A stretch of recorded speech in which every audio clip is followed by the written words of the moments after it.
नमस्ते दोस्तों, मेरा नाम रसीला है और मैं एक बड़ा रसीला आम हूँ। मेरा बड़ा एडवेंचर शुरू होने से पहले मेरा घर एक बहुत ऊंचा और शानदार आम का पेड़ था। ये पेड़ कोई साधारण पेड़ नहीं था। ये बहुत पुराना था, जिसकी मजबूत टहनियां प्यार भरे हाथों की तरह फैली हुई थीं, मानो आसमान को गले लगाना चाहती हो। मेरी माँ, वह पेड़, हम सैकड़ों आमों का घर थी। सब एक बड़े खुश परिवार की तरह एक साथ लटके हुए थे। हम अपने दिन हवा में धीरे धीरे झूलते हुए बिताते थे, पक्षियों के मीठे गाने सुनते थे और गिलहरियों को पेड़ के तने पर एक दूसरे का पीछा करते हुए देखते थे। मैं अपने परिवार से बहुत प्यार करता था, लेकिन अपने बीच के अंदर मेरी एक सीक्रेट इच्छा थी। मैं अपनी हरी भरी छतरी के पार की दुनिया देखना चाहता था, अपने शांत बगीचे के बाहर जीवन का अनुभव करना चाहता था। मैं टहनी पर सबसे चमकीले आमों में से एक था, धूप के पीले और गुलाबी लाल रंग का एक सुंदर मिक्स। मेरे सभी भाई बहन बस वहीं लटके रहने में खुश थे, मोटे और मीठे होते हुए, लेकिन मैं अलग था। मैं हवा की फुसफुसाहट वाली कहानियों को ध्यान से सुनता था, दूर दराज की जगहों, हलचल भरे शहरों और हंसते हुए बच्चों की कहानियां। हवा ने मुझे शोरगुल वाले बाजारों के बारे में बताया, जो रंगों और आवाजों से भरे थे, जिनकी मैं केवल कल्पना कर सकता था। इसने छोटे हाथों के बारे में बताया, जो एक आम को इतनी सावधानी और खुशी से पकड़ते थे। इन कहानियों ने मेरे दिल को एडवेंचर की चाहत से भर दिया। मैं अक्सर अपनी ऊंची टहनी से नीचे देखता था, ये सोचकर कि नीचे की दुनिया में क्या रहस्य छिपे हैं और मेरी अपनी यात्रा आखिरकार कब शुरू होगी। मेरी माँ, वह बुद्धिमान बूढ़ा पेड़, मेरी बेचैन आत्मा के बारे में जानती थी। वह अपने पत्तों को एक खास तरीके से सरसराती थी, मानो मुझसे कह रही हो, धैर्य रखो छोटे, हर चीज का अपना समय होता है। तुम्हारा उद्देश्य महान है और जल्द ही तुम उसे पूरा करने निकलोगे। मैं किसान, एक दयालु आदमी जिसका नाम रामू काका था, को देखता था, जैसे वह हमारे बगीचे की बहुत प्यार से देखभाल करता था। वह हमसे बात करता था, ये जांचता था कि हम अच्छी तरह पक रहे हैं या नहीं। वह हमारी माँ पेड़ के तने को थपथपाता था और कहता था, जल्द ही मेरे सुंदर, जल्द ही आप कई चेहरों पर मुस्कान लाएंगे। उसके शब्द एक वादे की तरह थे, एक रोमांचक भविष्य का संकेत जो मेरा और मेरे भाई बहनों का इंतजार कर रहा था। तो मैंने इंतजार किया, गर्म धूप में भीगता रहा, मीठी मानसून की बारिश पीता रहा और हर दिन बड़ा और अधिक सुनहरा होता गया। जब मैं इंतजार कर रहा था, मैंने सपने देखे, मैंने यात्रा के सपने देखे, नई जगहों और आवाजों के, और सबसे बढ़कर उस खुशी के जो मैं किसी को कहीं न कहीं दूंगा। दूसरे हम सोचते थे कि मैं थोड़ा दिमाग स्वप्न देखने वाला हूँ, हमेशा अपनी ही दुनिया में खोया रहता है। वे समझ नहीं पाते थे कि मैं अपनी टहनी की सुरक्षा छोड़ने से क्यों नहीं डरता। लेकिन मैं डरा नहीं, रोमांचित था। मेरा दिल साहस का एक छोटा सा बीज था, एक महान एडवेंचर में अंकुरित होने के लिए तैयार था। और मैं जानता था कि मेरी कहानी सचमुच मजेदार होने वाली थी। जिस दिन मेरी यात्रा शुरू हुई, वह किसी भी अन्य धूप वाली सुबह की तरह थी, जब तक कि हवा के एक तेज झोंके ने हमसे खेलने का फैसला नहीं किया। उसने हमारी टहनी को एक जोरदार वूश के साथ हिला दिया। मैं जितनी कसकर पकड़ सकता था, उतनी कसकर पकड़ा रहा, लेकिन मेरी डंठल, जो पकने के कारण कमजोर हो गई थी, आखिरकार टूट गई। अलविदा माँ, मैंने बहादुरी से चहका, जैसे मैं नीचे नीचे नीचे लुढ़का। एक पल के लिए मैं थोड़ा डर गया, हवा में घूमता रहा, लेकिन फिर मैं रामू काका द्वारा इकट्ठा की गई सूखी पत्तियों के ढेर पर धीरे से उतरा। उफ, यह एक नरम लैंडिंग थी। मैं एक पल के लिए वहीं लेटा रहा, अपने परिवार को देखकर एक खामोश अलविदा लहराते हुए। मेरा महान एडवेंचर आधिकारिक तौर पर शुरू हो गया था। जल्द ही रामू काका एक बड़ी टोकरी के साथ आए। उन्होंने मुझे पत्तियों पर लेटा हुआ देखा, सूरज की रोशनी में चमकता हुआ। अरे, इस एकदम सही वाले को देखो, उन्होंने एक खुश मुस्कान के साथ कहा। उन्होंने मुझे धीरे से उठाया, उनके हाथ गर्म और सावधान थे, और मुझे टोकरी में मेरे कई भाइयों और बहनों के साथ रखा, जिन्हें उस सुबह भी तोड़ा गया था। अंदर थोड़ी भीड़ थी, लेकिन बहुत आरामदायक भी था। हम सब एक साथ थे। आगे क्या होगा, इसके बारे में उत्साह से फुसफुसाते हुए। कुछ घबराए हुए थे, लेकिन मैंने उन्हें दुनिया के बारे में अपनी कहानियां सुनाई, उन्हें अपने उत्साह और आश्चर्य की भावना से भर दिया। हमारी यात्रा का अगला भाग सबसे रोमांचक था। रामू काका ने हमारी टोकरी को अपनी बैलगाड़ी के पीछे रखा, अपने बैल को एक कोमल "चलो राजा" कहने के साथ हमारी सवारी शुरू हुई। गाड़ी एक लयबद्ध टक टक ठम्प के साथ चली, हमारी यात्रा के लिए एक संगीतमय धुन। मैं टोकरी में एक गैप से झांक पाया। ओह, मैंने क्या क्या देखा।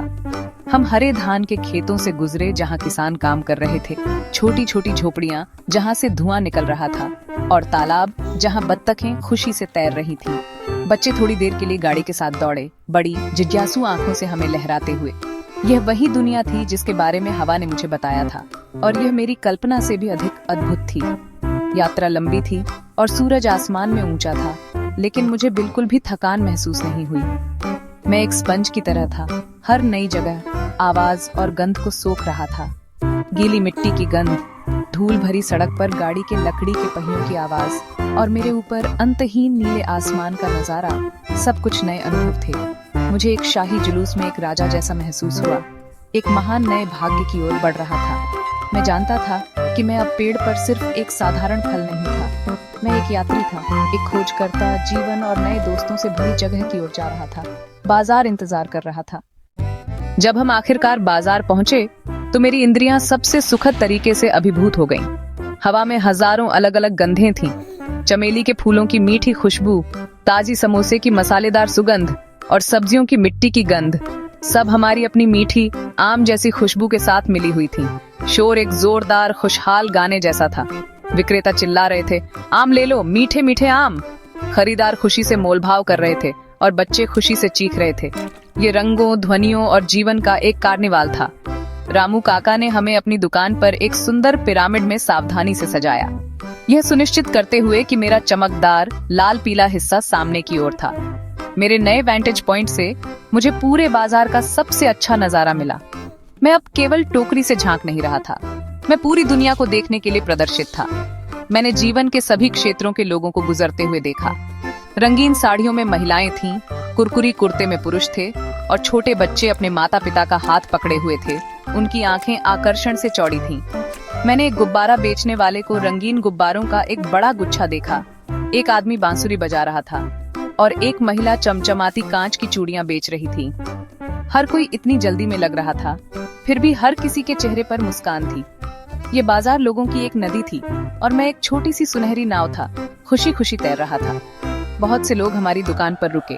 वे मेरे एक भाई को उठाते, उसे सूंघते और उसकी परिपक्वता की जांच करने के लिए उसे धीरे से निचोड़ते। वाह, क्या प्यारी खुशबू है, एक महिला ने कहा, मेरे ठीक बगल वाले आम को उठाते हुए। मुझे अपने परिवार पर गर्व महसूस हुआ। हम बाजार के सितारे थे।